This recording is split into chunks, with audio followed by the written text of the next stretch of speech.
எல்லாருடைய கண்களும் அவர் மேல் நோக்கமாயிருந்தது.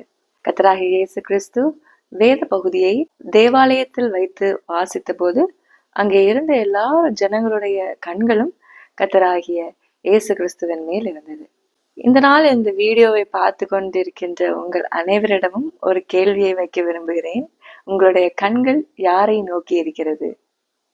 கர்த்தராகிய இயேசுவை நோக்கி இருந்தால், கர்த்தருடைய வேதம் என்ன சொல்கிறது என்றால், அவர்கள் அவர் முகத்தை பார்த்து பிரகாசம் அடைந்தார்கள். அவர்கள் முகங்கள் வெட்கப்படுவதில்லை. தேவனுடைய முகத்தை பார்த்து அவருடைய முகத்தையே நோக்கி இருக்கின்ற ஜனங்களுடைய முகம் பிரகாசிக்கும். ஒன்று.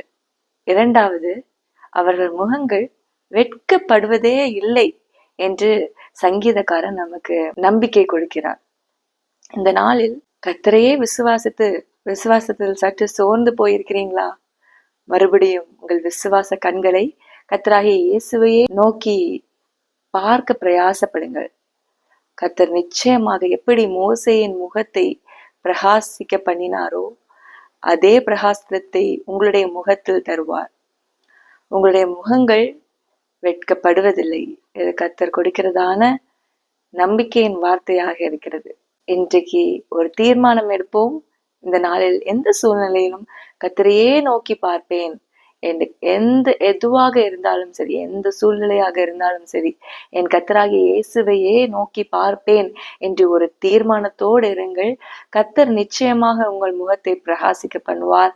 உங்களுடைய முகங்கள் என்றைக்கும் வெட்கப்பட்டு போவதில்லை.